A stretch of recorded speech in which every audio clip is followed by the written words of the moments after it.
You ready to go? You want time? Okay, can everybody hear me? We're going to go ahead and get started. We're going to be talking about neuro-ophthalmology today. I know you've had a couple hours of lecture on the eye, and as you're going to find out, the eye is extremely important as far as neurology is concerned. And so it's a real important area to understand. I don't care what area of medicine you go into, you're going to find you're going to have some aspect of this which is going to cross you at some point in time. And what I'm going to try to do today is some of this is going to be review from what a little bit that you heard on Monday as well, but maybe in a little different way, in a different approach to it. But I'm going to be giving you the concepts you really need to know and the highlights of that, both for taking boards, but also for when you get on the wards and start seeing patients clinically. Now let's just talk about the vision evaluation, and I'm looking at it from a neurological viewpoint. And let's talk again a little bit about what really happens. The vision system is a special sensory system. And what happens is light travels through the eye. And where does it go? It goes through a number of structures, which we'll talk about in a minute, and it goes to the retina. And the retina is where we have the photoreceptors, and there's two different really main kinds. There's the cones and the rods. The cones are the ones that are central acuity that give you, your main vision focusing, and then they give you color perception. What do your rods do is that they're more peripheral, and they help you in dark. So that when things are dark, you can see better. So those photoreceptors then do what? They hook into these bipolar cells that then actually come back out to the surface of the retina. Now, an important concept, the optic nerve, and I know you heard this in anatomy, and what other nerve? The olfactory nerve are actually part of the central nervous system. And this is the reason why, is because they go from bipolar, and then, as you'll see, they then go into ganglion cells, which are really the second order neurons, and those then project to the optic nerve, and then start going back into the central nervous system. So what we call the optic nerve is really part of the central nervous system. And that's a very important concept, because there are diseases that attack only the central nervous system, and yet they attack the optic nerve. And people go, well, how's it doing that? It's, well, that's because it's part of the central nervous system. And it's not, those diseases don't affect other types of peripheral nerves. And the olfactory nerve does as well, but it's a much harder nerve to look at clinically. So pictorially, what I just said was it comes through, it goes to the bottom of the retina, it hits the cones and rods, and what's it do? It goes out through the bipolar, it goes into the ganglion cells, and then it progresses out and goes to the optic nerve. Now, these cells come from all over the retina, and you're going to see in a minute that where they sit on the retina depends on what they're looking at. And that's going to have a lot to do with it localizing disease. And that optic nerve progresses back, and it's going to go into the brain, but it sits inside the orbit. And clinically, it's going to be very important to understand that when this goes back to the back of the orbit, there are certain clinical syndromes that happen here, and then back in the cavernous sinus. And being able to differentiate those by looking at the patient clinically. So, if I present to you with vision problems, and I can have problems that affect one eye, or I can have that affect two eyes. So one of the first things you always want to do is determine when somebody's complaining about vision symptoms, are they really talking about one eye or both eyes? And that can be confusing to a patient, because there are certain syndromes they think it's one eye when it's really both eyes. And that's an important thing for you to differentiate both by examination and by history. So let's look at one eye. What are the possible locations? If I come into you and I have decreased vision, well, it could be possible that my cornea has been scarred or diseased in some way, and so light can't get through. I have the anterior chamber. What could happen here? Anybody who's been hit by a ball, you can bleed into that chamber, okay? What happens? You can't see very well for a while, okay? Then you have your lens. People who get cataracts, blocks light getting in. This lens is malformed or odd-shaped, and what happens? That's why you use glasses to correct that, because the lens isn't focusing it properly, and so you refocus it with glasses so that you see better. Then we get into the vitreous, and what can happen in here? You can bleed, you can get other kinds of masses. This can break up. People who have floaters, where they look like little spiders in their vision, it's because of the breakup of this matrix, and those little things float around in your vision. That's coming from that area. And then we have problems that damage the retina. So a problem in any one of those can produce vision problems, and so that's why you have to differentiate those in any given examination when you're talking about vision of the eye in one eye being decreased. Now, once we've been to the optic nerve, what happens? It goes further back, and it goes the back of the orbit. I mentioned it goes then into the cavernous sinus eventually, but what happens is that the optic chiasm is the next big thing to be aware of. So the optic nerves go, and they go into this optic chiasm.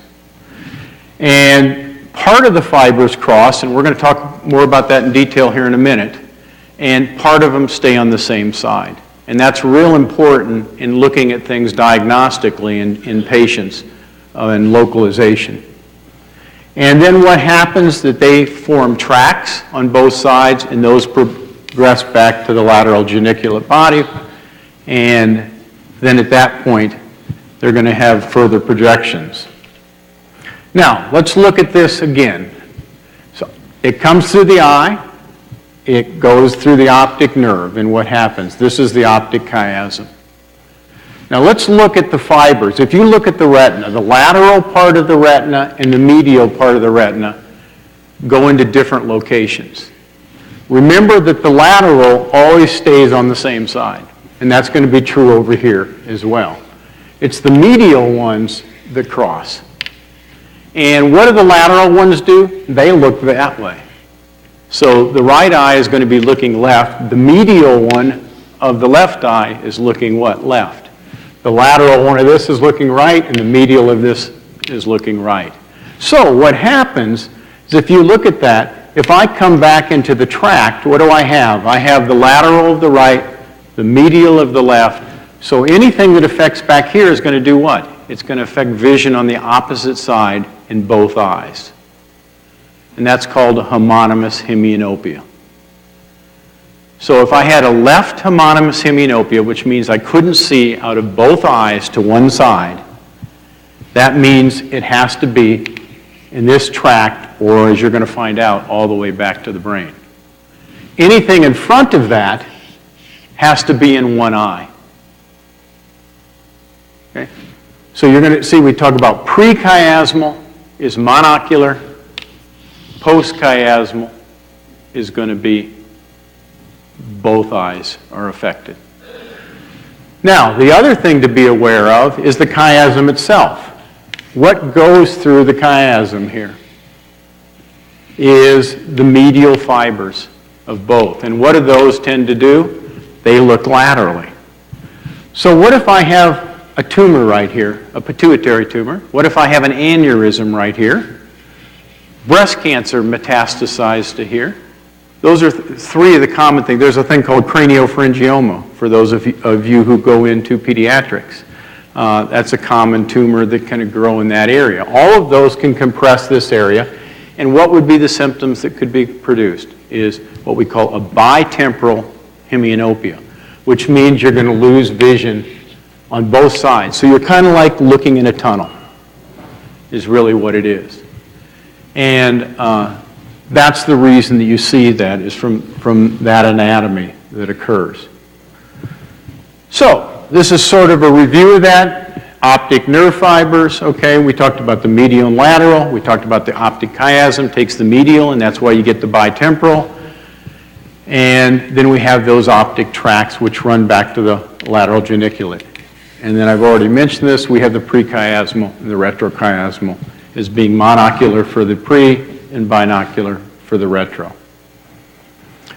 Now, what happens after the lateral geniculate? Okay, it then is going to have third order neurons, and these are going to project back, and they go through brain tissue, both in the parietal lobe and in the temporal lobe. And they're going to project back to the occipital lobe. And they go to the calcarine fissure. And what happens is that these fibers go in two locations. There's a group of them called Meyer's loop, which drops down and goes through the temporal lobe below the horn.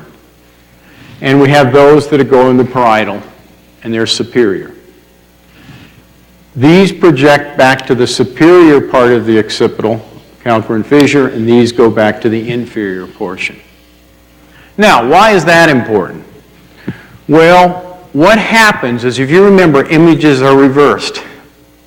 So what happens is the fibers that go up here, actually in upper, are actually in our lower vision.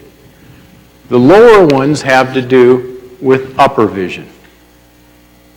And if I get all of them together, okay, it's going to give me homonymous, just like it did in a track. But if I get upper, it's only going to give me one quadrant, and one's going to give me a lower quadrant. Now, I'm going to show you that to make that a little bit so you understand that. But the temporal lobe, which is lower, is going to produce upper field. Parietal is going to produce lower field. If you get them both together, it produces a homonymous, like we just talked about with the tract. And that would be this combined. Now, in the occipital lobe, most of the time, most lesions are going to get both because they've sort of come together, so you're going to end up with a homonymous. But you could get just the upper or the lower part of that fissure and end up with a field that's just getting the superior or the lower part of that quadrant. Now, so what are the classic fields that you need to be aware of? Now, I'm listing them here. We're going to go into more detail about them so you understand these. But the first thing is, remember the term altitudinal field defect. Does anybody know what that means? Okay. Well, what it means is if in one eye, it means that I'm going to have either the upper field or the lower field of my retina. And you're going to find out the reason for that is because if you have an altitudinal defect, it tells me it was vascular. I had a vascular event in my eye. And it would produce just the upper part and the lower, and that's because of the vascular supply. And we're going to talk about that in a minute as well. Bitemporal. We just talked about that. Where is that located? That's going to be chiasm. Okay? Term central scotoma. Does anybody know what that is? Okay, that's a monocular. Okay, it's not an altitudinal, but it's like you have a hole in the middle of your vision. Now, it could be small or it could be big. In fact, the biggest one would be you're completely blind, okay, where you have a full scotoma because you're blind in that eye. But that is going to be monocular, and it's going to be retinal. Then we have homonymous hemianopia. And what is that? That's when you lose the field either to the right or to the left out of both eyes. And that's going to be where? That's going to be in the optic tract, or it's going to be behind from the lateral geniculate all the way back to the occipital lobe, if you get both upper and lower. And then we have the quadrantenopsias.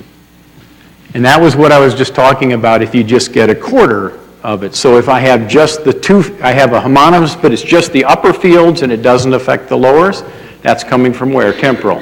If I have the lowers and not the uppers, that's coming from parietal. And those would be the classic ones that you really need to know. Now let's look at these.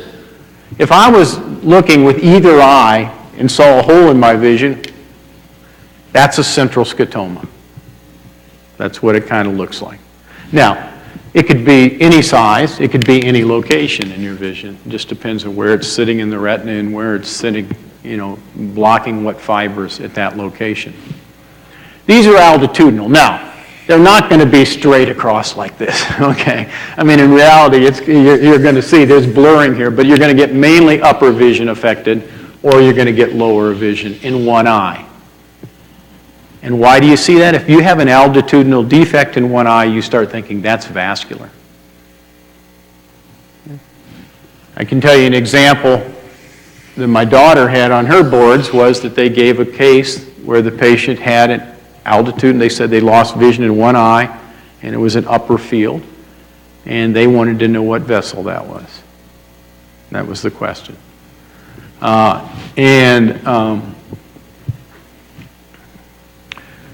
Here's what a bitemporal hemianopia would look like. Kind of looks like you're in a tunnel because you're missing your sides. Patients with this, it's very interesting. I've had patients that have ended up in my office because they were driving their car and kept hitting parked cars. Because they don't see things to the side, or they run into doors, that they can't see. And that can actually happen with this as well on one side. Because they miss one side. The scary part is that somebody who has this loss of vision is actually allowed to drive. Legally, they're allowed to drive. I've never understood that. As neurologists, we always write and say that this person shouldn't be driving, but the state laws say that they can drive. And they have accidents all the time because they don't see anything, and they can run over a person and not even know they did it because they've missed it on the left side. But that's what a homonymous looks like. Now, here's what a superior quadrantenopsy would look like. And where would this one be coming from? Temporal, which side? Right, okay? And this one is coming from where? Okay, it's coming from parietal on the right side, okay? Now, so this slide is the review of all of those. And if we look at them, these are the different locations that you should be aware of. And I think you saw this slide with my wife. I don't think she went over as much detail as I've gone today. But this is a very, very, very important slide. You should know this. Okay? And the other side of this is think about it. If you don't examine the eye and check vision and check visual fields and check what we're going to talk about in a minute, pupils and other things, you really have missed a huge part of the brain, because look at it. It goes from the front of the brain to the back. It's an amazing screening of the brain by looking at that. And I can't tell you how many times I've seen physicians see somebody who's having what sounds like neurological symptoms. They didn't examine their eyes and thought their exam was normal, and so didn't do anything.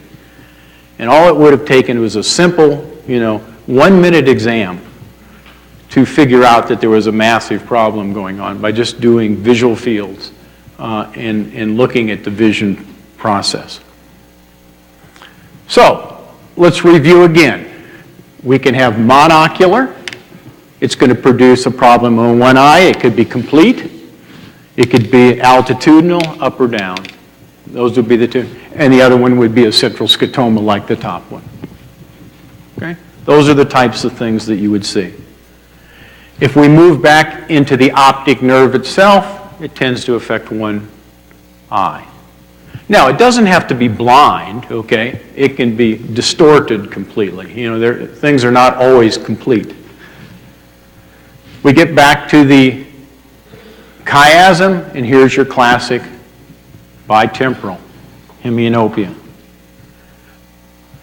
Now we go back to the tract, and we get the homonymous hemianopia. And actually, we can get that with what? If we get a lesion in the hemisphere that's affecting both lower and higher fibers, and we can actually get it if we're in the occipital lobe, getting the lower and the upper. So that can be produced in 3 different places. I can tell you that this one is extremely rare.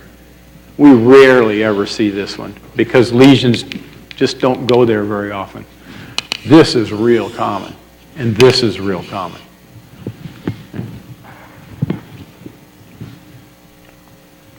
Then we have the superior quadrantenopsia, which comes from what? The inferior, the temporal lobe ones. This is Meyer's loop. And then if we get the lower bank, okay, of the calcarine fissure, and then the opposite of that would be the inferior quadrantenopsia, and that's if we get the upper bank and if we get the parietal. We call them pie in the sky. Upper is one of the terms that's used for that. Which of those defects do you think would be the most disabling for a patient of the quadrantenopsias? The inferior would be clearly. The upper one, the thing that's going to happen there is if something's thrown at them, they may not see it, okay? But the lower one's really problematic because they miss things and they trip over things and fall because they don't see them. Now, another thing that you should be aware of, what if I came into your office and you took my history and I told you that I was just seeing something's wrong, I don't know what's wrong, but I just don't think I'm seeing correctly and I keep bumping into things. And you examined me, and you found a homonymous hemianopia on me, and say it was a right homonymous hemianopia. What would that history make you think?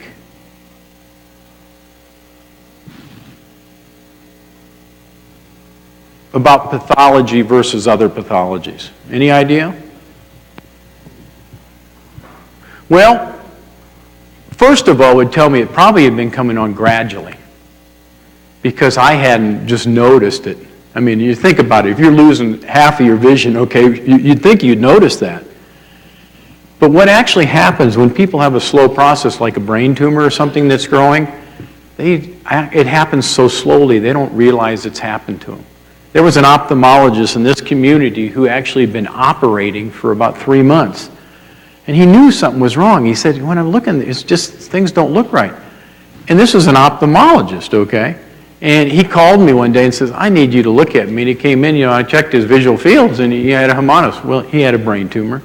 And it was, and he didn't realize that. Now, if you had a stroke, you're going to boom. You're going to have, all of a sudden, you're going to realize, oh my gosh, you wake up, while it happens, you're going to lose vision on one side, and it becomes much more obvious. So defects that are not apparent to the patient, start thinking things like tumors or slow growths or abscesses and other kinds of things which take longer to occur. And this is just a summary slide for you of all those things. Okay, now I mentioned vascular supply, and let's just talk about this. I don't think you need to know all the details, okay, but there's some just simple things, and we're going to go over this more in detail when we talk about stroke. But the first thing is, where's the retina? It's supplied by the central retinal artery. That's an important concept. And it's a branch of the ophthalmic artery. Do you know where the ophthalmic artery comes off of? It comes off the internal carotid artery. So the internal carotid artery goes up and breaks into the ophthalmic artery, is the first branch, and then it goes into the middle cerebral and the anterior cerebral. So carotid territory disease could produce 3 syndromes: an anterior cerebral syndrome, a middle cerebral syndrome, or an ophthalmic artery syndrome. If you know that, you really understand anterior circulation, okay, as far as the brain and strokes. Okay? But those are the 3. And the first one is this important one, which is the central retinal artery, because off of the ophthalmic artery. And you have an inferior superior branch, and that's why you get the altitudinal defects. Okay? So what I was telling you earlier, what was the answer? And I told you my daughter had one. It was upper, so it would have been the inferior field, okay? The inferior artery. And if we look at this anatomy, okay, we have the internal carotid artery that comes up here, and what's it do? It goes through the siphon, you get that ophthalmic artery, it goes up anterior and middle cerebral artery territory. And think about it. If I put, in fact, studies have been done, if I put material in here and just shoot it up here, whereas most of the blood flow goes up through the middle cerebral. So most emboli end up in the middle cerebral artery. A lot less end up in the ophthalmic artery, but they occasionally do. And do you know what the symptom would be if I flipped the clot into my ophthalmic artery? What's going to happen? What do you think could happen to the patient? No pain. No, they wouldn't have pain. Sudden loss of vision. Now, it could be completely, because the entire central retinal artery wipes out the entire retina. It could be altitudinal, okay, or it even could be a central scotoma. Now, what's the other thing? Is that I could suddenly have, like, something feels like it drops down over my eye, it stays there for a little bit, and it clears. And that's a TIA. And that would be, it's called amaurosis fugax, is the term for that. And it could be, sometimes they'll tell you it felt like a curtain dropped or a curtain came up because they're getting mainly one of the fields, or sometimes it feels like the whole eye went. Okay. And that would be the term amaurosis fugax. But it comes from the blood supply to that artery being affected. And then, so you have your ophthalmic artery that goes into that. You know, most of the other arteries you really don't need to know in detail unless you go into that field. Now, what about the optic radiations? And what am I talking about optic radiations? I'm talking about the ones from the lateral geniculate that go back through the brain, the ones that went through Meyer's loop down to the temporal, and the ones that go up through the parietal. Those are going to be fed by the middle cerebral artery. So it's middle cerebral artery disease that's going to produce homonymous defects or quadrantenopia. If we look at the primary visual cortex, which is the occipital lobe, it's fed by the posterior cerebral artery. So it comes through the posterior circulation. So you can have visual defects in the middle cerebral territory, and you can have them in the anterior circulation. And they could be homonymouses. What you're going to need to look at that point is other symptoms that are associated with it to see what location you're in. And that's something we'll talk more about when we get into other things. The other thing that you need to be aware of is that the macula has dual circulation in the brain. It's fed both by the PCA and the middle cerebral artery. So there are people that can have lesions that look like an occipital infarct that have macular sparing when you do a visual field. And if you have somebody who has a homonymous with macular sparing, you hear that term, okay? What that means is that the reason it was spared is because it's fed by the other system. And that's why that's protected. Now, what if I was sitting here right now and I suddenly became blind? I'm totally blind. What do you think is the most likely cause of that? A stroke where? He said internal carotid artery. Okay, tell me why that's wrong.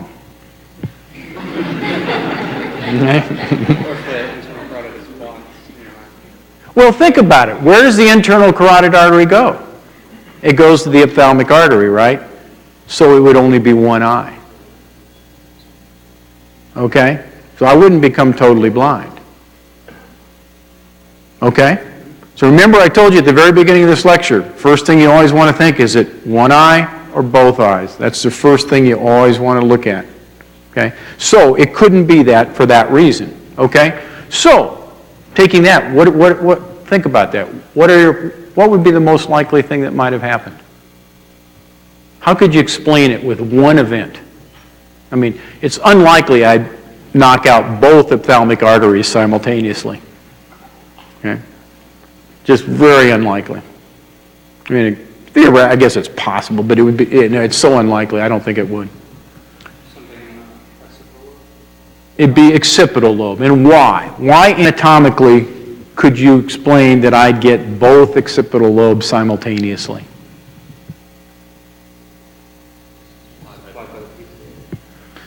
Yeah, and the PCA comes from what artery? Basilar artery. So, if I block my basilar artery, both PCAs get affected. Any of you who want to be radiologists someday, one of the complications of doing angiograms is that they flip emboli, and all the time we get called to the floor because somebody's come back from that procedure and they're blind. And it's because they threw emboli into both occipital lobes. Fortunately, most of those get better. Okay? But that's how you can have bilateral visual defects, and that comes from this basilar ischemia, and that's the reason for that. Okay?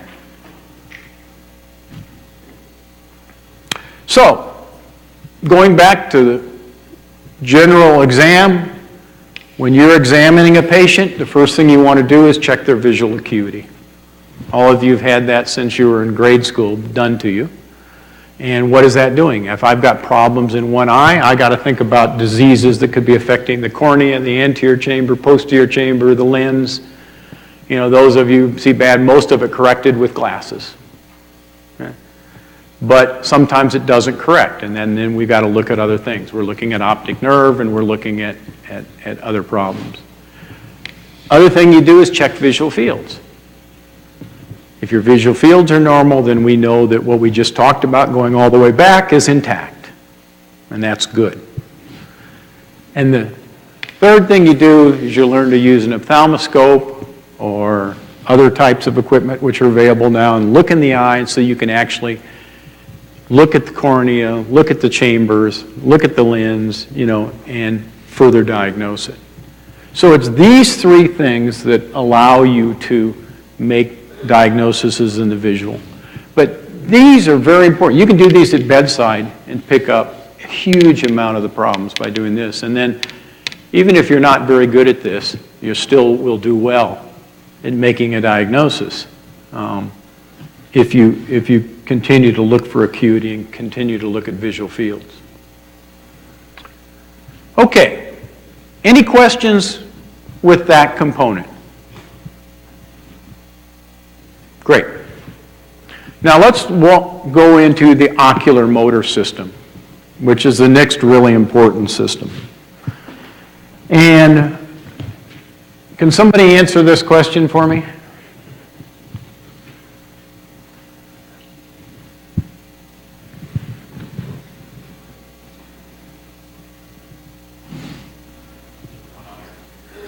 Is it one eye or two eyes? Didn't I tell you that at the beginning? Okay? You always need to ask yourself that question. Is it one eye or two eyes? All right? Now, so, binocular diplopia is the true diplopia that you're going to really see. Okay? And that's the one that's clinically important. And what that means is that if I'm seeing two images, if I cover either eye, one of the images goes away. And so I'm only seeing one. And why is that? Because all diplopia of binocular occurs because of an imbalance of the eyes. They move together in sequence. If one of them gets a little bit off, then what's it do? It throws the image onto a different part of the retina, and then you see two images. Because one eye is looking at one part of the retina and the other is seeing the other, and it sends it to different parts of the brain that are showing different images. And so you'll see the same thing in two. So you always want to, and that could be anything that affects the nerves. It could be a muscle disease. It could be a distortion that's occurring by something in the muscle itself. Fibers like Graves' disease can grow sort of a mass and fibrotic things in the muscles. It'll produce that kind of problem. If we have monocular, okay, what's the most common cause? That means that I'm seeing double, I put it over this eye, and I'm still seeing double. Well, then I know it has nothing to do with nerves and muscles or anything like that. And the only thing that could possibly ever do that is sometimes if you have corneal disease and stuff like that, because of the distortion going through there, it makes it look fuzzy. And you could maybe see two images, but the reality of it is they're not really split images like you would see with binocular. And so if people tell me that they're seeing two images sitting out there like this or this or this, and I cover up the eye and there's something, and they tell me, well, then I know it's psychiatric. Okay? That can't happen. Okay? And so this is usually psychiatric disease.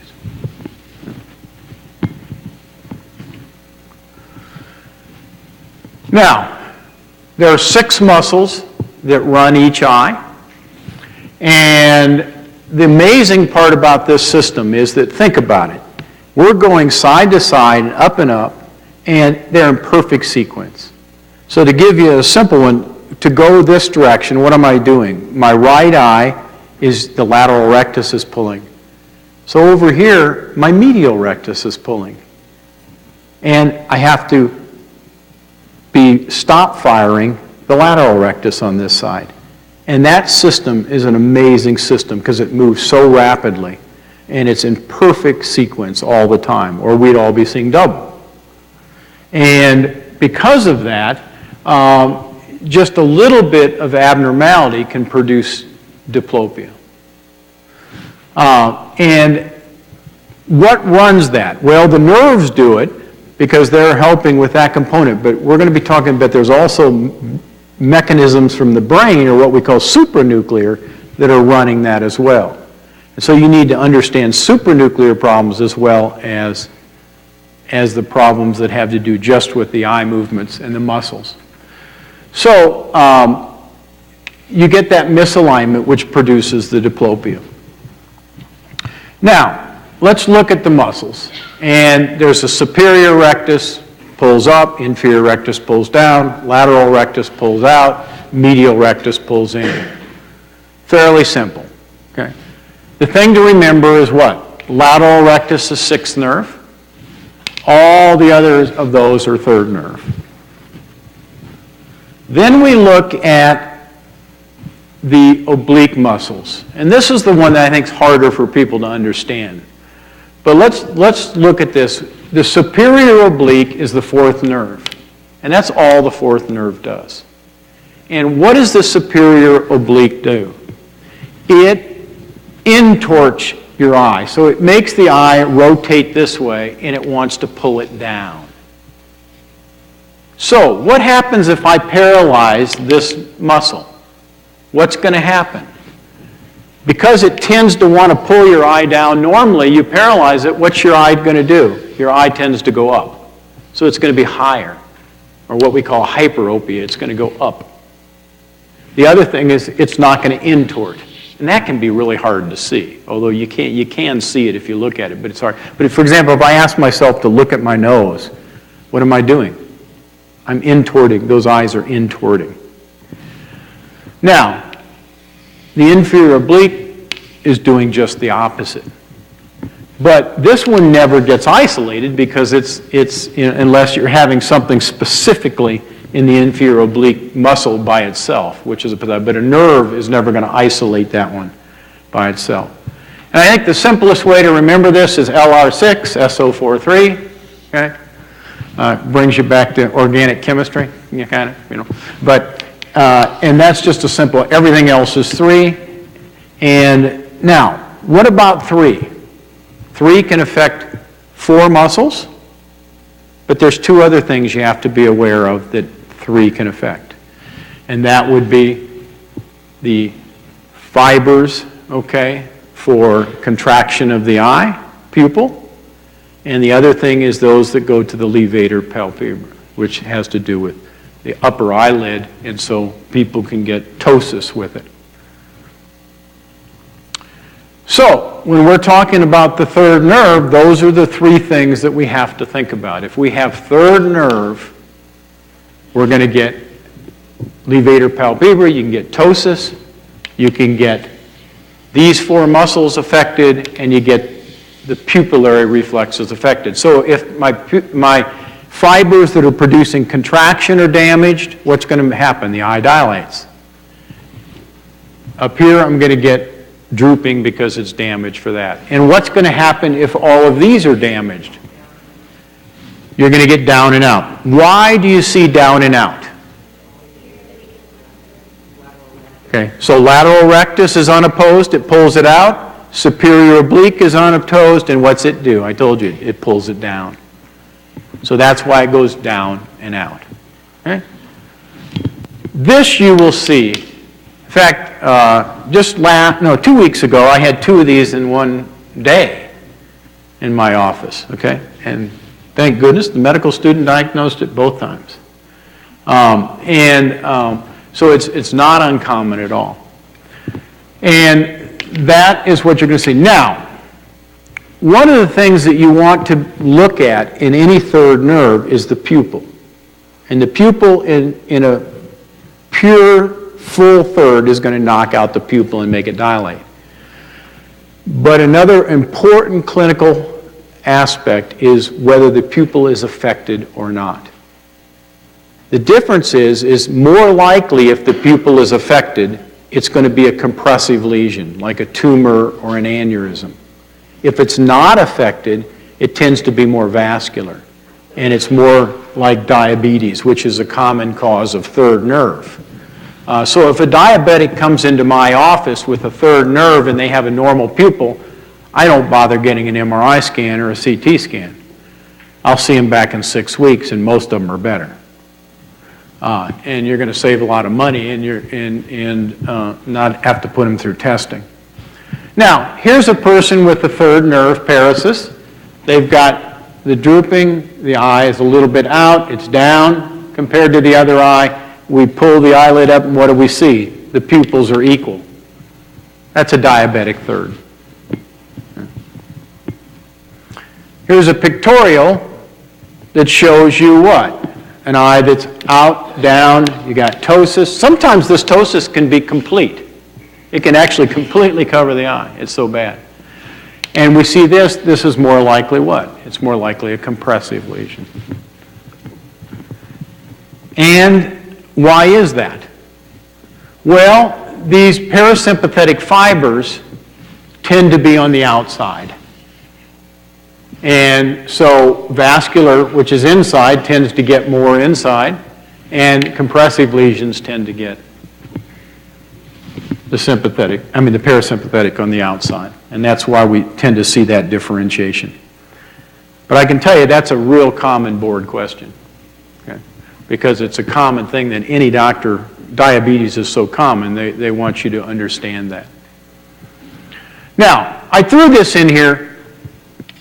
I don't really expect you to know this, but I'm always asked sometime later on is, okay, well, what happens if I have something that affects the nucleus, okay, which is part of the nerve?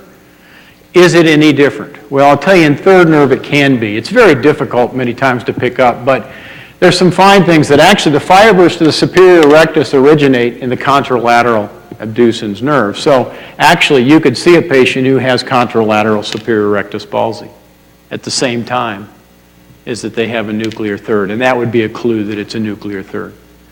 I would never expect you to understand that, okay? And I don't think you need to know that for a test. But, you know, you might, now that you've heard it, you know, someday you may think if you see somebody with something in the brainstem, you know, you could always look at the other eye and see if that's affected or not. Now, let's look at the anatomy again, because we're going to be coming to something else here later today. Here it is, this third nerve, and where it runs to. I've been talking about aneurysms, haven't I? What's one of the things that gets it? Aneurysm, because look at all the vessels that goes right by. So that's why it's very common to get affected by that. And certainly tumors could affect that. And what's the nerve do? It goes up, it goes through the cavernous sinus, and then it's going to go up and where? It's going to go into the optic canal and into the orbit. And that's going to be important a little bit later. So, the etiologies to third nerve are ischemic, most likely diabetic, but could be ischemic for other reasons, aneurysms. You can have tumors or trauma, and the other big one is if you have a herniation. When you have somebody who has increased intracranial pressure from, say, an epidural hematoma and a trauma, it starts pushing the brain down, pushes it down, and it catches the third nerve. If they come in with a blown pupil, that's a bad sign. It means you better be decompressing them pretty quickly. And that's an important sign. So anybody that's working in an ER or medicine service or anything, you come in and see a blown pupil on one side and somebody that's becoming unresponsive, that means you better be moving. Okay? Now, let's talk about the fourth nerve. I've already alluded to a little bit about it. This only goes to the superior oblique. We talked about what it does. It's a very unusual nerve because it's one of the few that anatomically comes out on the dorsal surface. And then what's it do? It's a long nerve. It goes all the way around the brainstem and then comes back, and it actually follows the third nerve. right through the cavernous sinus, right into the orbit. So when you get into that anatomy from the cavernous sinus forward, think of the third and fourth as being sort of in the same location. And you're going to find out the sixth is in the same location. 3, 4, and 6, cavernous sinus, orbit, they all can be affected in those areas. So if we look at that anatomically, what's it look like? It comes out, it goes around, and then what I just showed you, it goes through and follows sort of where the third nerve did forward. Now, since this nerve is so long, what are the things that are going to most likely affect this? Well, trauma is a very common one. Just because it's long and it's easy to get stretched and hit by somebody getting head trauma. The other thing is tumors going to that area would be very common. And so forth, nerve. Those are the main etiologies. Now, since the eye does what? It intorts. If it's paralyzed, what's it going to do? It extorts and goes up. And so, if I have one eye that's up, what am I going to do to correct that? I'm going to rotate to the opposite side and tuck my chin. And you'll find out patients come in like this. They come in to see me. Hi. And why? Because nobody told them to do that. They corrected it on their own. They found that their double vision goes away by doing that. That's called Bielschowski's sign. But you see that tilt, it's away from the affected eye. And, it's pretty classic. The other thing that you can see, if you're just looking at the eye, what's the eye look like on this side? It looks like it's higher. So we have what we call a hypertropia. It looks higher in the orbit, and that can be helpful to you. So, the affected eye has hypertropia, it's up. You have vertical diplopia, okay, which means your diplopia is going to be this way, not this way. In fact, it's a little bit skewed.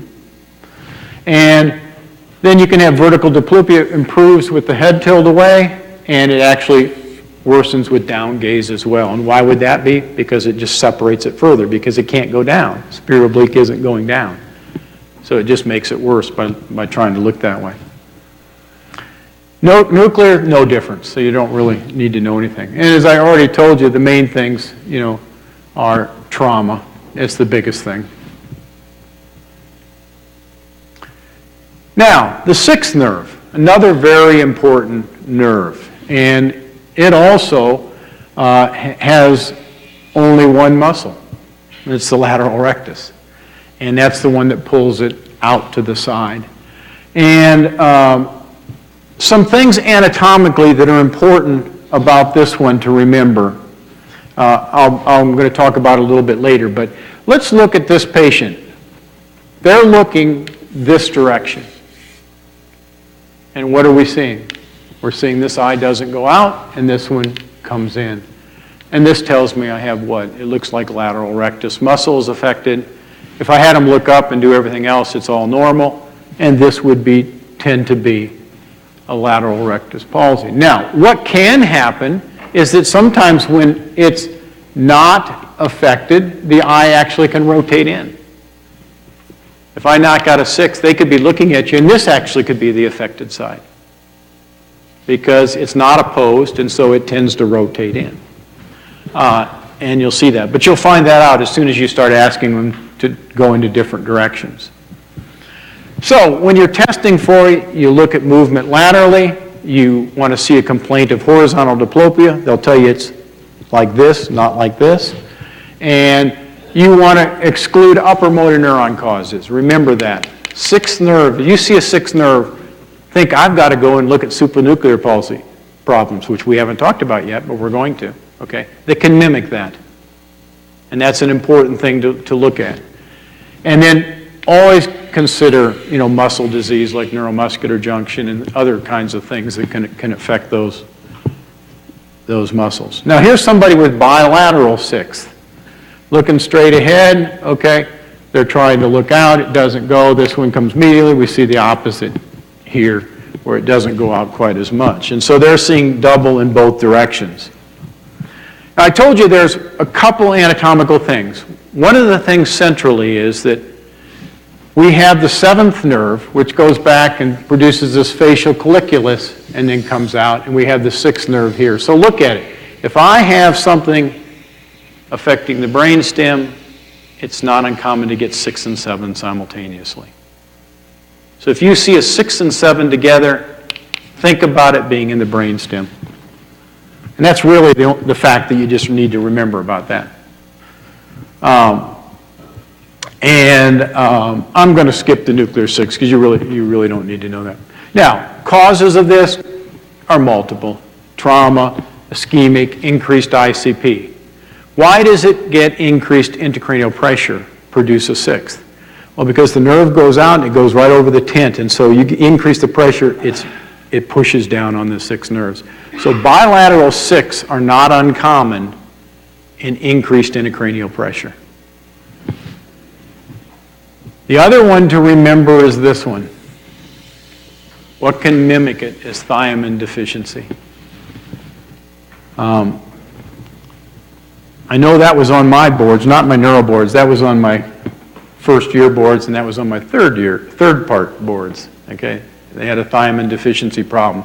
They came in with ophthalmoplegia, okay, difficulty looking laterally, and they were ataxic, okay, and they were confused. And so it was a thiamine deficiency.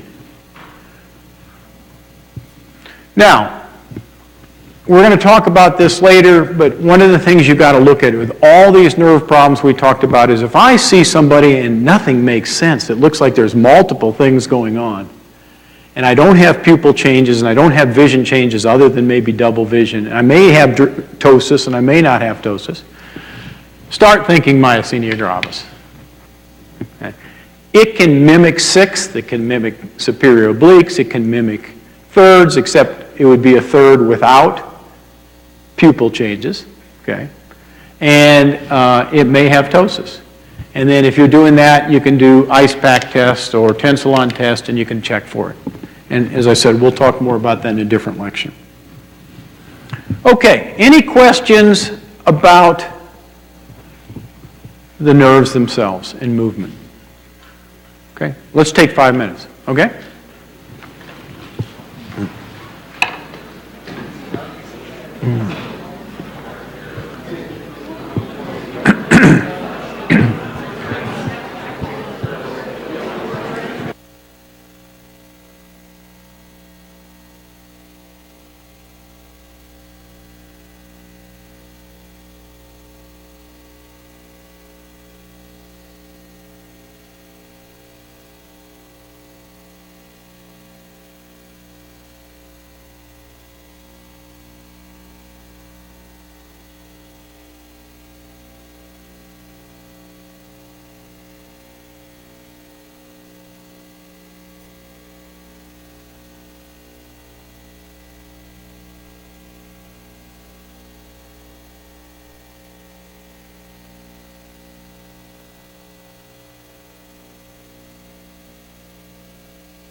Okay, let's go ahead and sit down so we can get started.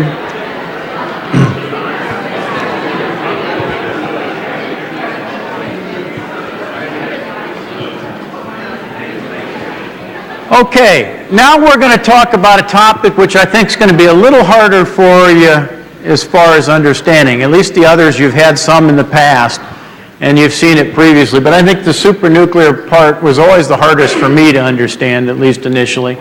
And the bottom line is we don't totally understand it even today completely because it's a very complicated system.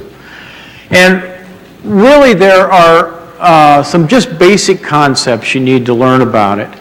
And then there are maybe 4 syndromes that you need to know about.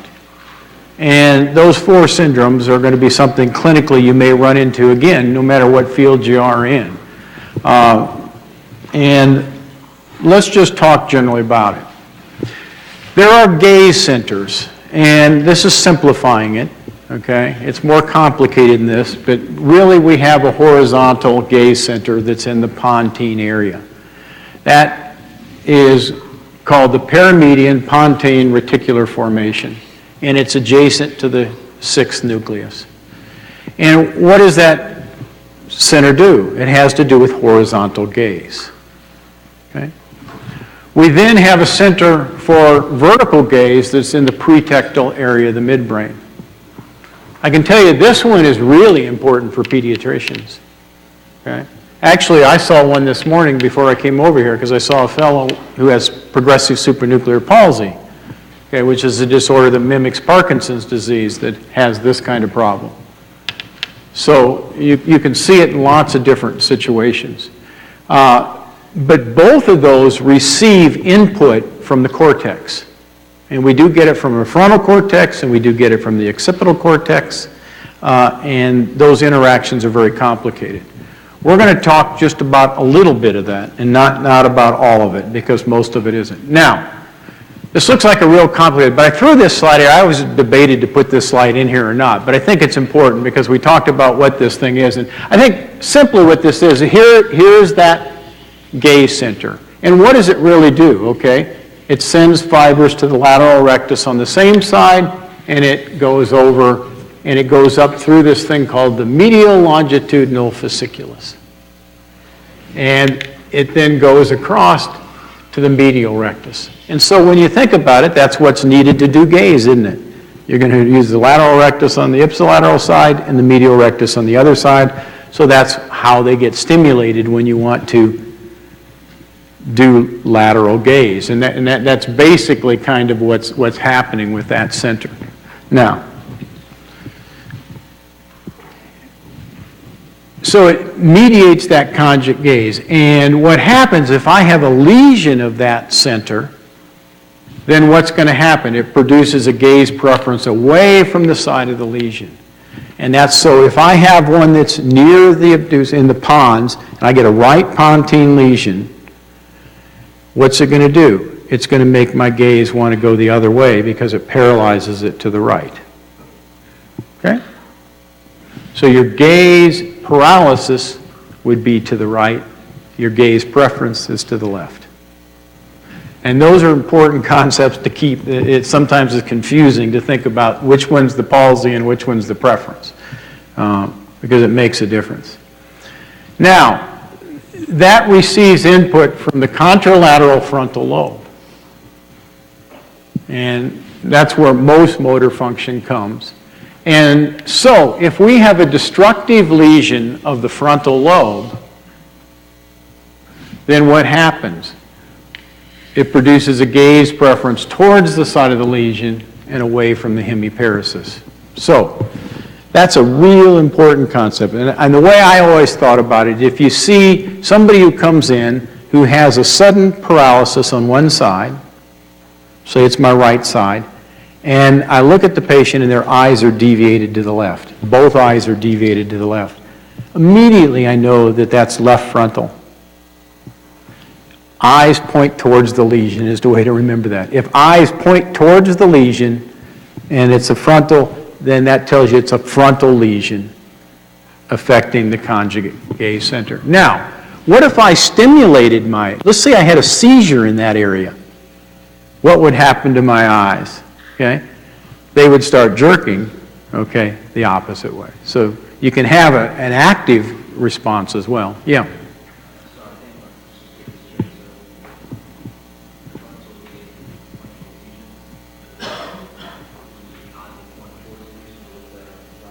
They will point, yeah, because what happens is the lesion's over here, and which abducens is it going to? It's going to the contralateral one. And if I paralyze that one, what happens to the eyes? They're going to go towards the lesion, because the lesion's on the opposite side. Okay? And so then my hemiparesis is going to be opposite frontal, and so and the way to think of it is then, you could also think of it as your paralysis of your conjugate gaze is on the same side as the paralysis of your hemiparesis. That's the other way to look at it. Okay? And basically, I think that's what you really need to know about the frontal gaze center, okay? That's really what you need to know about it, okay? Now, so, this is the slide you want to know. And what we have is we have left cerebral frontal, right gaze palsy, and right hemiparesis, okay, like I just said. And so what happens is the eyes are pointing towards the lesion, and he's paralyzed on this side. Now, what if I walked into the emergency room and saw the patient with a paralysis on this side, but his eyes were deviating towards the lesion? Okay? It's wrong way eyes. You know, basically, I mean, and what we then talk about, this is produced by one in the brainstem. That's really what you need to know. Third thing I already alluded to is if I have a left frontal seizure that affects my eyes, what's going to happen? My eyes jerk to the other side. Okay? Those are the three things you need to know. And clinically, they're really important. You see them. You know, anybody who's planning to do ER work, believe me, you'll see it. Now, who wants to be a pediatrician? This is perinouns. Very, very important. Okay? What do children tend to get? They tend to get brain tumors that are along the central axis, so they frequently get high intracranial pressures with that, and they can present with this. They present with paralysis of their eyes. In fact, they call them the setting sun eyes. The eyes, and these kids sort of drop. They're looking down because they're paralyzed going up. And why? It's because the pressure is pushing on that pretectal aspect of the midbrain. They can have other signs with it, okay? In fact, if you do a Bell's phenomena, you know, in Bell's, when you go to sleep, what do your eyes do? They rotate up. Okay, and that's Bell's phenomena. And we could do doll's eyes, where we'll talk about that in a minute, but if I rotate them, it will still work. But they could have nystagmus that goes down and other things with it, but they don't have to. But if you see that vertical gaze, then you think about it being in that midbrain area. Now, another thing is optokinetic nystagmus. And what I want each of you to do is to, your partner next to you, if you have anything or you don't, in fact, I was just trying to think. Do you have, yeah, can I use that? What I'm going to have him do is I want you to look at each line as it goes by, okay? And I'm going to take it like this, and then I'm going to take it this way. Do that with the persons next to you and see what happens to your eyes, okay? If you're following lines, if you have a piece of paper, you just draw 5 lines on it and do it like this and watch him do it. You see what happens with his eyes? So you're wanting him to keep their eyes centered? You keep straight. So watch his eyes, okay? Now I want you to look at each line as it goes by. Okay? And you see what he does is he jerks. Yeah. Don't follow it all the way. What I want you to do is follow each line as it goes by. Yeah, see? Okay. Okay. Now, okay, did everybody see that? What happens is you get optokinetic nystagmus. So what you're doing is, so when you're in a car and you're going down the road looking at things, what are your eyes doing? They're doing that constantly, okay? And isn't it amazing you don't see movement with that? That we're refixating and keeping those images all the time. And that's called optokinetic nystagmus. Now, it's important, but let's say I had a parietal lesion in this side. What you'll find is if I did that into the parietal lesion, it's gone, because I use the parietal lobe to do that. So it's helpful, but there are other ways to localize it, so we tend to not use it for that. But where is it helpful? Newborns, you can't do an eye test with them. We'll put it in front of you. If you're worried that they're blind, you can put big stripes in front of them with it. There's drums that you can do that, or you can just take a tie that has stripes, put it in front of them. You'll see that it means that they can see, okay? And you'll see that movement.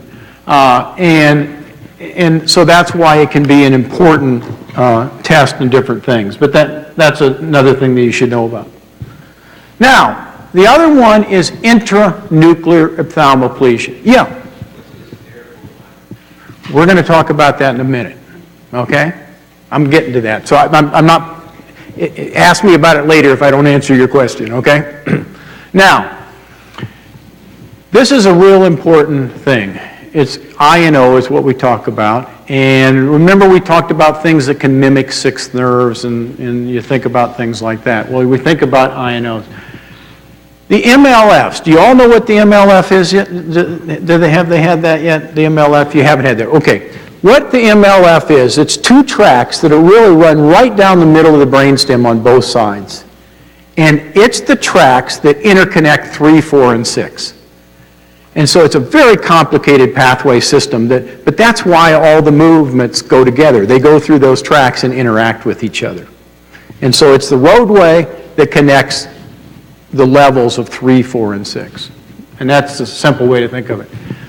Now, what happens in an I&O is that an I&O hits that tract.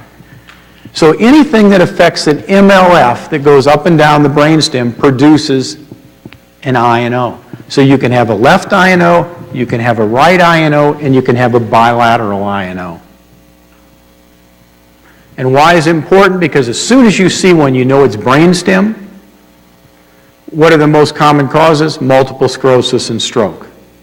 Okay? You could have a tumor producing it too, but multiple sclerosis and stroke are the most common.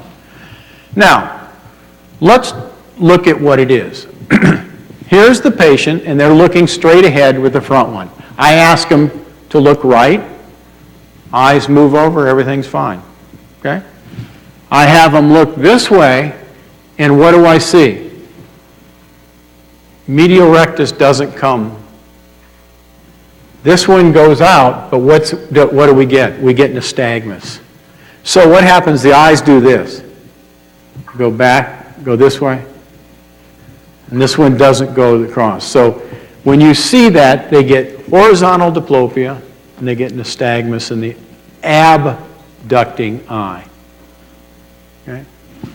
And what's the side? The side is always on the one that has to do with poor medial function. That tells you which I&O it is. Okay? So here's a patient with it. I'm asking them to look to the left. The eye doesn't go. This one goes out and it jerks. I see this 2 or 3 times a week. Okay?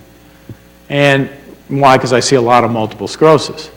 And so it's really common in that. And that would be that. They love to ask you about this on tests because it explains, do you know some anatomy? And this is where those MLF are, and they run up and down on both sides. They're fairly close together, so it's not unusual to get bilateral.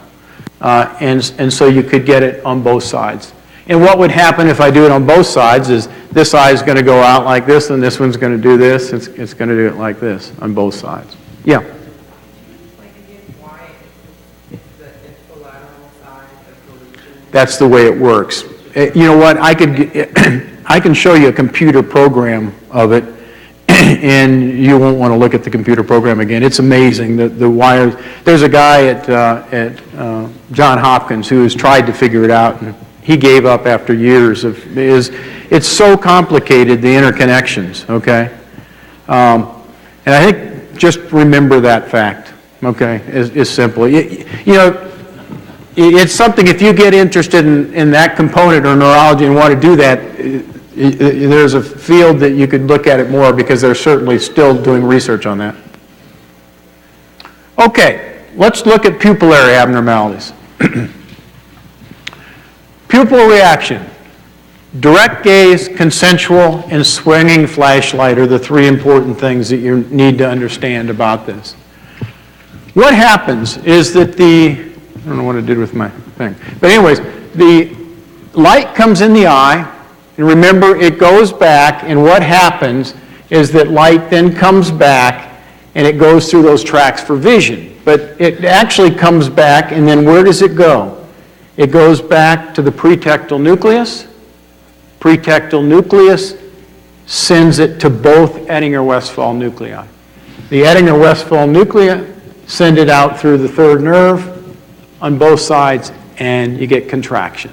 So that's why anytime I put light in one eye, it should contract, because light goes back, it goes to this one, and then it produces contraction. It also produces a consensual because it does it on the other side. So when you're checking somebody, if I put light in the left eye, it actually contracts. What if the left eye didn't? I mean, the right eye didn't. The opposite side. It would tell me that I know light's getting back to here, okay, but it means I have a problem up here, doesn't it? So it can be localizing from that viewpoint. Now, there's also accommodation reflex. And whenever you're reading, what do? You tend to look down and you come in there. And a couple things happen with accommodation. Is that accommodation produces a change in the lens so that your focusing is better. You got to change that lens so that you're looking at closer things rather than far. And it causes pupillary constriction. And that helps you have better acuity. And it converges the eyes, okay, by pulling this. So all of those are happening with that. And it has to do with signals to the Edinger-Westphal and the third nerve nuclei. It does not, I guess one other thing I should tell you about this is it does not go to the pretectal nucleus. It bypasses that. It goes straight to the EW, where direct light goes to the pretectal and then to the Edinger-Westphal. And that's important, that you'll see in just a minute. Now, I think my wife talked to you a little bit about afferent pupil defect. This is so important. We used to call it Marcus gun pupil. You may hear that term sometimes, but I think it's better to call it afferent pupil defect. What it means is that you're telling that you're having trouble seeing. You're having trouble getting light into the eye and visual function into the eye. And it's a test to look and see if you have that damage. And let's talk a little bit about that by looking at this. This is the normal eye. This is the abnormal eye. I take a flashlight with 100 units of light, and what should it do? It should constrict down to this. Because of the consensual reflex, it should also constrict down to this, shouldn't it? If I put one with 50 units of light, it should constrict down to 50. And this one should constrict down to 50. Okay, with me? Now, let's say that I've got an optic nerve lesion that's knocking out 50% of my fibers in this eye, which means that I'm putting 100 units in here, it goes back, and it produces constriction in both eyes to this. I take this flashlight and I swing over here, and what's going to happen? Well, only 50 is getting through because only, I've got 50% of them damaged. So instead of staying constricted, it's going to dilate. But I swing back over here, and what's going to happen? It's gone to 50, and now it's going to constrict. So if I see dilatation, constriction, dilatation, constriction, that means I have an afferent pupil defect on this side. Now, what if I have 50% damage in this eye and 50% damage in this eye? I can't tell. not by that test, because it's going to look normal. Okay, it's going to. And the other thing is you can't tell. If I start in this eye, it's going to constrict. This one's going to constrict. They're both going to constrict. You can't look at two eyes at the same time. Okay, when you're examining somebody. And so that's not going to help you. That's why it's really important to do. So when you check pupils, you check the pupil in each eye to see if it constricts or not, and look at the concentrals, and the next thing you do is do the swinging flashlight. And that's how you do that. Now, what if I have a pupil that's totally not reactive? I mean, it's just sitting there and it's fixed. What can happen? Well, you can have local disease. It could be the iris. It was traumatized or injured. You could have a pharmacological block, not uncommon. Somebody's got scopolamine patches because they get nauseated going out in the boat. They rub their eye. Guess what? Their eye's fixed and dilated. Okay. You can have a third nerve dysfunction affecting the parasympathetic. That's why you get that big pupil in the third nerve. And you could have such severe optic nerve dysfunction that you're getting no light in it whatsoever, and then it's going to dilate. Now, there's light-near dissociation. And why is this important? Well, it's historically important in neurology. There are questions they ask you on the boards about this. Do I think it's the most important topic? No. Okay, but I think you need to know it because they still ask questions about it. Okay? But basically, you have a paired pupillar response to light with preserved constriction with accommodation. And what happens is that you react to light, but you don't, okay? I mean, you don't react to light, but you do to accommodation. And if we look at that, the classic one is Argyll-Robertson pupil. And Argyll-Robertson pupil had to do with syphilis. And the way I was taught to remember it, and I remember it as this one is like a horde accommodates, but it doesn't react, okay? And you'll see that in their textbooks all over in neural. They use that term for years, okay? But what happens is that when you check the eye, it reacts, but then you check it doesn't react. When you do accommodation, it does. Now, why is that? I told you earlier that direct light comes in, it goes where? To the pretectal nucleus, it goes up here and produces constriction on both sides. What's accommodation do? Accommodation bypasses that. So the lesion is between the pretectal nucleus and the Ettinger-Westphal. And syphilis notoriously hits that area. The other place that can do that is diabetes. This does occur in diabetes as well. The other pupil you should be aware of is called Adie's pupil. And this is a ciliary ganglion degeneration. And so what happens is you have unilaterally, you have a dilated pupil. So somebody comes in, they've got pupils that are different sizes. And the one that's large is and what happens is that you'll see you put light on it, it sluggishly reacts. If I take them from a dark room and put them into a light room and go back 10 minutes later, guess what? It's going to be constricted down. It just took a long time for it to do it.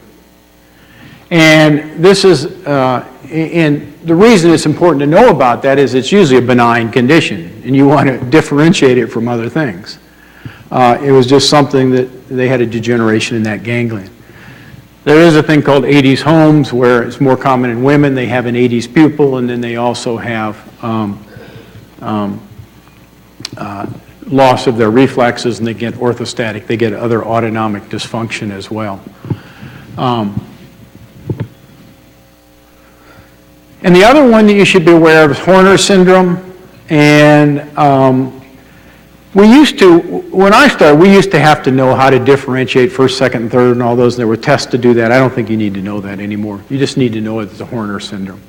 And what is a Horner syndrome? And I think the best thing to do is to look at it. You see ptosis and meiosis. And why? It's because it's affecting the sympathetic chain. The sympathetic does what? It dilates the eye, so it's making it get smaller. The sympathetic chain goes where? It goes all the way down, it goes into the neck, goes down through near the apex of the lung and up. So it's really important to check that. If somebody comes into my office and they're complaining of severe pain in their shoulder and maybe weakness in their arm and numbness in their arm, I always look at the eyes, and my residents say, well, why are you looking at the eye?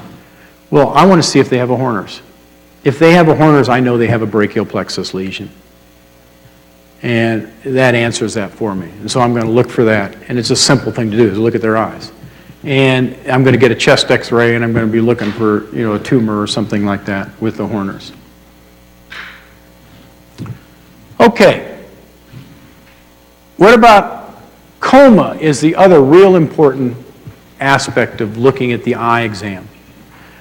Anybody who is asked to evaluate somebody in a coma is going to have to do eye testing. And why do we do that? Well, if I go into a coma, there's two reasons I go into a coma. One is either I have something that affects my entire brain, like a drug overdose, lack of oxygen, no blood getting to my head. Okay, it's a global dysfunction. The other thing is if I knock out what's called my ascending reticular activating system, which is in my brain stem. That's the thing that keeps me awake. So I'm looking, when I go to look at a coma exam, all I'm really looking for is, can I find brainstem signs? If I can find brainstem signs, I know it's probably not a metabolic toxic coma, it's due to a structural problem. And that's the reason for doing it. It's actually more accurate than doing an MRI or CT initially sometimes, because I'll see it before those tests do. Now, I threw this in here because these are signs of pupils that you see in different coma situations that you should just be aware of. And this is one you should look at. One is if you have reactive, I'm in a coma and they're reactive, that means it's probably a metabolic coma. If they're symmetric in size with reactivity, it's most likely. If they're mid-position fixed, that means 3 to 5 millimeters and they're fixed. They don't move. That's bad. That's midbrain. Where do I see that? I have a cardiac arrest. I'm brought to the emergency room. Somebody found me. They try to revive me. Maybe they got me going again. Maybe they don't. And my pupils are fixed. That's a bad sign. I know they've had enough oxygen deficit that they've knocked out not only their cortex, but they've knocked out their midbrain. That's a bad prognostic sign. Okay? Pinpoint pupils. If I have a hemorrhage or a stroke in my pons, it produces pinpoint pupils. They're reactive. Okay? Horner's is medullary. What's fixed dilated? Severe hypoxia could do that. Atropine, we already talked about pharmacologic, could do that. Somebody who overdoses. Believe it or not, there are kids around here that still abuse atropine. They take it and they do it with alcohol to hallucinate. And they come in the emergency room and where they're sitting there with big wide pupils that are fixed. They're usually dry and sweating and they're hallucinating and it's from that. And then what makes your pupils small? Narcotics will do it. Somebody who's a narcotic abuser or overdosed on narcotics. And the other thing is like pilocarpine drops and things like that. And those are certainly things that you would think about in that. Now, there's two other tests of movement that are important. And these are what we call doll's eyes and calorics, or really oculocephalic and oculovestibular. Yeah? Oh, you can tell. Their pinpoint, I put a light on it, it still reacts. You can see it. It'll get smaller. Yeah. Now, let's talk about these. The first one is doll's eyes. You guys are probably getting young enough, you don't remember the old dolls. They had these old porcelain dolls. I know my mother had some, my grandparents, but what you did is these dolls, you'd rotate them and the eyes would go the opposite ways. Now they wet their pants and do everything else, but but that's all they did, okay? So that's where this term came from. And when you're alert, and I take your head and I move it, what's going to happen is that you're going to sort of follow it. You're going to stay fixed and look. But if you're unconscious, what would be normal? I'm going to take your head and I'm going to go up and down, and my eyes are going to rotate like a doll's. They're going to go. That means, and if I do that, everything's intact. If I do that and they stay fixed like that, that's bad. I know I have brainstem damage. That's what doll's eyes. It's a very simple test. So all I do is I'd come in, he's laying in a bed, I'm going to take his head, and I'm going to look at his eyes, I'm going to rotate his head like this, and what are going to happen if he doesn't have brainstem damage, his eyes are going to rotate. And I'm going to do it this way, same thing, they're going to rotate. And you'll see that, and that tells me good, okay? That's what you need to know about doll's eyes. Okay? The next one is oculovestibular, or what we call calorics. Now, calorics are a little bit more difficult. Why do we use calorics? Anybody who's going to go into ENT will use them because you look at vestibular function with them. If I take cold water and infuse it into my ear, first of all, I'm going to start vomiting and I'm going to be nauseated and I'm going to get vertigo. Okay? But the reason we do that is that we're looking to see if you're vestibular, and we can actually hook them up to apparatus and look at them, and so that's why we do it in awake patients. But in a comatose patient, we use it to see if they have brainstem damage or not. Now, there's a mnemonic called COWS. It means if I put cold water in, it means that I get nystagmus to the opposite side of the fast component. So nystagmus does this. It jerks, and you get a fast to the opposite side. So my eyes will start jerking that way if I put cold. If I put warm, it goes to the same side. If I put cold bilaterally, it goes up. Warm bilaterally, it goes down. So we have a totally balanced system. And that's how we tell if you have vestibular dysfunction on one side or the other. So in a comatose patient, I'm going to put that in. Now, nystagmus requires that I'm alert. And why? Because that component of fixation, it requires fixation. Well, if I'm comatose, I can't fixate, so I'm not going to have that jerking moment. The only thing I'm going to get is the second phase, which is the tonic phase. So, if I put cold water into a comatose patient on this side, what are the eyes going to do? If the brainstem's normal, it's going to rotate towards the cold water. If I do warm, it's going to go the opposite way. And then you do the other ear, it's going to do the opposite. You're just going to get the phase, the second, not the nystagmus phase. If I get nothing, that means I've got brainstem damage. In fact, if I'm looking for brain death, it's a requirement that you do these tests. You have to do both oculovestibular and oculocephalic, and they both have to be completely abnormal as two of the components for brain death. So those are done in ICUs all the time in those situations. Just a couple other things for you just to be aware of. We're not going to talk the mechanisms because I don't think it's important, but these are things that sometimes if you see ocular bobbing. What's ocular bobbing mean? You're called the emergency room, somebody's comatose, their eyes are doing this. That's pontine. You know they have pontine damage. It's really all you need to know. We've already talked about what if their eyes are rotating together like this, and it's conjugate. That's good. Brainstem's probably intact. Okay? If they're rotated out and down, what? Third nerve could have herniated. Okay? And conjugate gaze paresis. We've already talked about that. Those would be the other things that you might see. And that would tell you that you have what? A frontal lobe or a pontine lesion, depending on which side it was with the hemiparesis. Okay? Okay. Patient presents with diplopia. His left eye is turned down and out. His lid is tonic. On that side, what nerve do you suspect, and what would be the next thing to check on exam? Okay, I heard third nerve. What do you want to check? Pupils. Okay, and what if it's a dilated pupil? Think compressive, and if it's a normal pupil, you think diabetes or vascular. Okay? Why do diabetics with ocular lobe paralysis have pupillary sparing? Okay? That's right. It's the location of the parasympathetic fibers. Okay? They tend to be on the outside, so compressive lesions get it. Vascular takes to be internal, so they tend to miss it. Now, a diabetic can have pupillary abnormalities. It can be so bad that it can. So that doesn't exclude that it's diabetes. Now, let's look at this patient. 28-year-old obese female presents with a 6-month history of headache and nausea. Last week, she developed diplopia. And what is the cause of this in this patient? This, by the way, was a board question. Here the patient is doing what? They're looking right. Here they're looking straight ahead. Here they're looking left. So what do you see? What is that? Okay. And where is it located?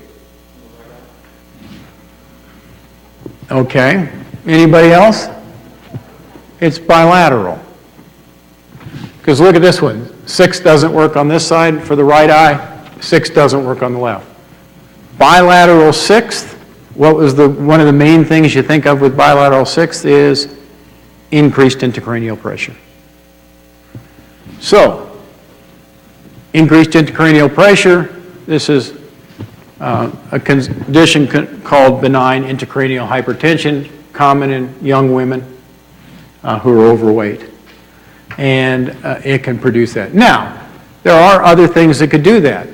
What was one of them that I told you about? If they gave you a patient that came in and had those findings but was ataxic and confused, you think of thiamine deficiency. Okay? And this one you would think of the other. You could, 6 otherwise bilaterally is a little unusual. Now, patient comes to see you with double vision, examined as negative except for a mild cataract. Extraocular motion appears normal, symptoms are persistent with no fatigue. When covering the left eye, the patient persists in seeing double with the right eye. What's the cause of the diplopia? Okay. Now, somebody asked me about hysterical blindness. Okay? What is hysterical blindness? It means that they're saying they're blind and they're not blind. Okay? And, what am I going to find on exam? Is they do not have any afferent pupil defects, everything's normal. They just say they can't see. Now, what do I have to differentiate? I need to do a scan to make certain they don't have something in their occipital lobe bilaterally. Okay? Because that's the thing that could look like it if I knocked out both occipital lobes. And there are ways to differentiate that. We'll talk about that in a little bit. Okay? 31-year-old female presents with decreased vision at right eye that has worsened over 3 days. The eye has an aching pain that is worse with movement. Exam reveals 2200 vision in the right eye, 20/20 in the left. Decreased color vision to red in the right eye. Afferent pupil defect on the right. Optic nerve is swollen on the right. What's the etiology?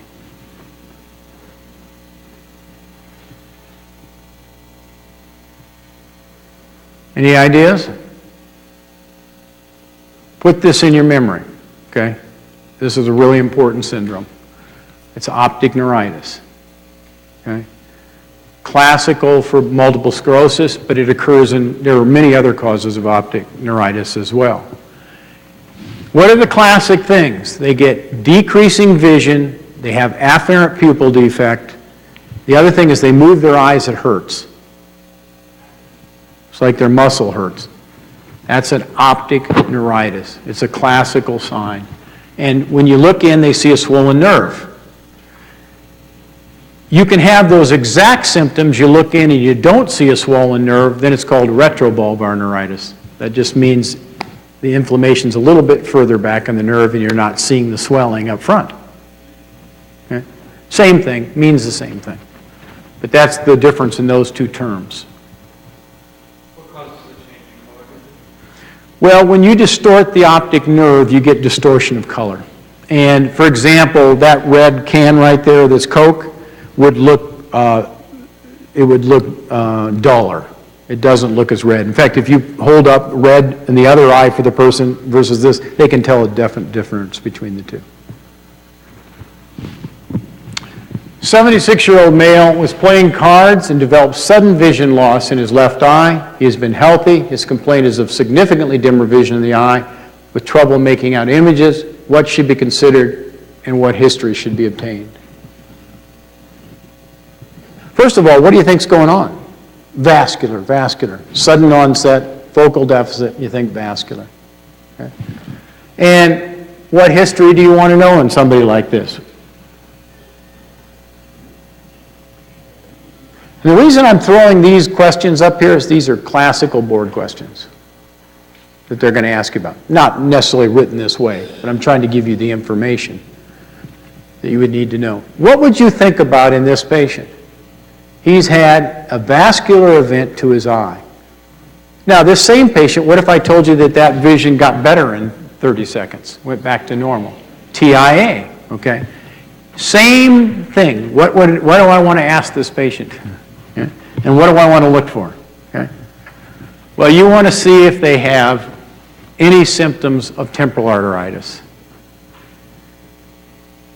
And what you want to know is, do they have jaw claudication? Do they have aching? Do they have polymyalgia? Those are symptoms. Now, they may have none of those. If you ever see a patient like this, you better order a SED rate. Okay? And if the SED rate's high, you treat them with prednisone immediately. That person who had amaurosis, they may be blind the next day because you didn't treat them. Okay? And it's a must. I can't tell you how many times I've been called to court to testify for this, where a doctor has seen somebody with this and didn't do those tests. And guess what? You've lost your case right up the bat, you know. They're going to show that what is one of the things that they expect a second-year medical student. There's a list of things in neurology and they expect you to know at this level, and this is one of the classic things they expect you to know. It's second year of medical school. Okay? And now, you could have a central retinal artery occlusion that does that, you know, and there are other things. So you have to look at other possibilities if that's not it. 30-year-old male presents with complete loss of vision in the right eye, which means NLP, means no light perception. He has no afferent pupil defect. His eye exam is otherwise normal. What's the likely cause, and how would you substantiate that?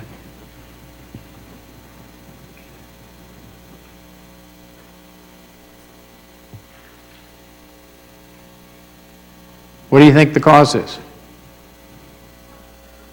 I'm sorry, what? Saying vascular, okay?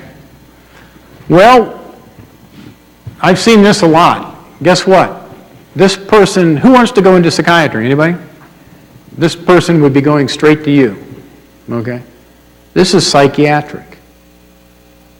Now, why is it psychiatric? They don't have an afferent pupil defect. If they have loss of vision in the eye, they should have an afferent pupil defect. They better have an afferent pupil defect, okay? Because they're not getting light through. So this is hysteria, okay? Now, you were asking about psychogenic. One of the classic things to do is to take a mirror. And if I put a mirror in front of somebody who has hysterical blindness and I just take the mirror and tilt it like this, okay, what happens? I put it right in front of their eyes. They can't not fixate on that. You'll see in the mirror, it makes their eyes will start moving up and down because they're fixating. They can't stop fixating. It's like, and the other thing you can do is go like this, and what are they going to do? They're going to blink, okay, most often, okay? And you'll find out that they can see, okay? But those are little tricks you can do in those kinds of situations. But, again, important factor, don't forget that afferent pupil defect with vision loss. Now, another thing is, what is the difference between papilledema and papillitis? Okay. First of all, do you know what papilledema is? Swelling of the optic nerve. What's papillitis? Swelling of the optic nerve. Okay. But the difference is that papilledema is caused by increased intracranial pressure. Papillitis is produced by inflammation. So, in fact, this is a board question. They'll show you an eye has optic neuritis, or they'll tell you it has swollen disc. And they'll say, okay, they'll have a list of things and say, okay, how do you differentiate those two? What's the things that's most important to differentiate that? What would it be?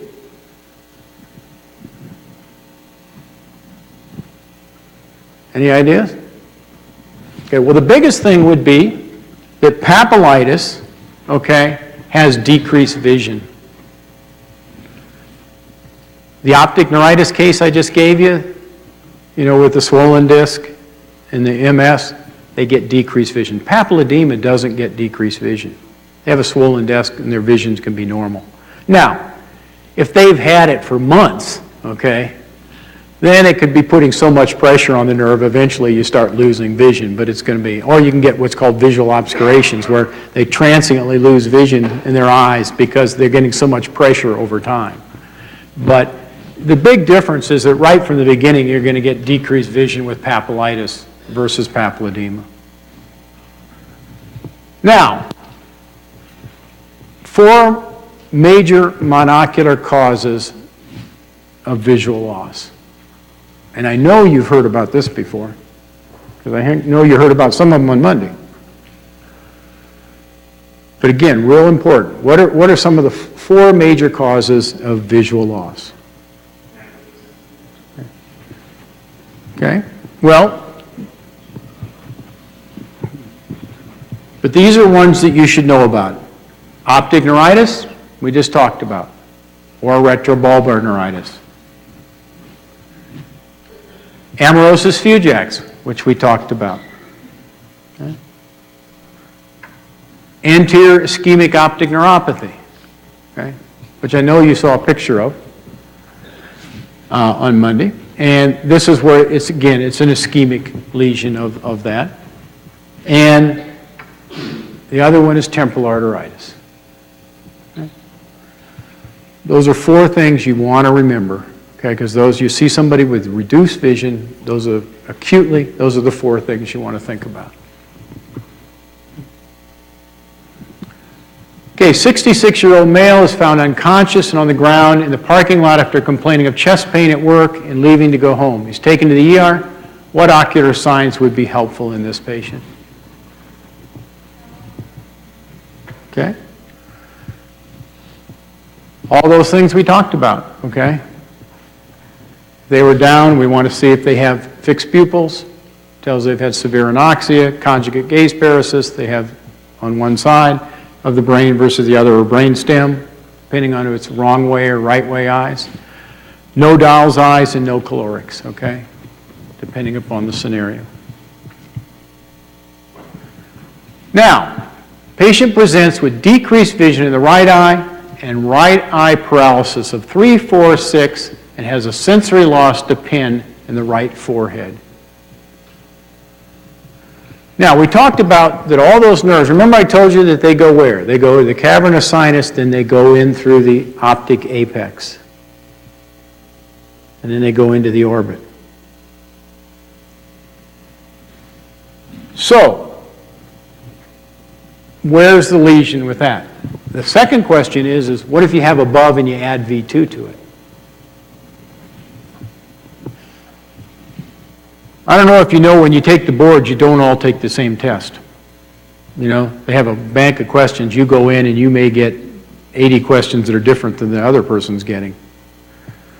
But I know that last year, that 4 students in last year's class, this was on there. It was one of their questions. Because they asked me about it afterwards. So, you need to know where V1 and V2 are, don't you?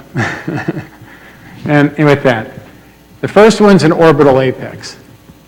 Okay? And that's because 3, 4, 6 go through there, you're getting the optic nerve is why the vision is decreased. And then what happens is you get V1. And that's the orbital apex syndrome. If you get cavernous sinus, which is further back, it catches V2 as well. Because V2 does not go through the orbit. And that's the difference between the two. Okay.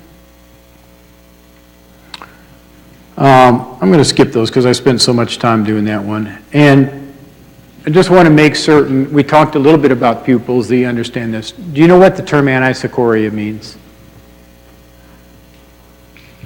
Okay. Anisocoria means that your pupils are asymmetric. You have different size pupils. One's bigger or one's smaller. That's what that term means. And so if somebody comes in with different size pupils, they could either be one's too small or one's too big. Now, the important thing to understand about anisocoria is that 20% of us have physiologic anisocoria. So it can be normal. But then what's going to happen? All your testing is going to be normal otherwise that we sort of went through with pupils and so forth. But one of the things right here is the way you kind of look at it. If you have poor reaction to light, that means that in one of the pupils, and the anisocoria becomes more evident in a light room, which means the disparity becomes more, then I know that the abnormal pupil is the large one. If you have good reaction to light in both eyes, but poor dilatation in dark of the eye, then I know it's the small one. And then you can go from there. And you look at different things that do that, like Horner's, you know, is going to fit this one more and the other. And that's kind of the basics of how you look at that. Okay. And that's sort of getting back to what we talked about, pupil things. And they do at times want you to understand that concept. That's how you'd look at an 80s pupil. Remember, an 80s pupil is the one that's ciliary ganglion? It's what? It's typically a big pupil. So I come in and what do? It's not going to react very well, okay? And to light, and you're going to put them in, and it's not so, it means the large pupil's the abnormal one. And you know that right away. Okay, I'm going to stop there. Are there any questions about any of this? Or anything that I haven't talked about, do you have a question about? Okay, well, thank you.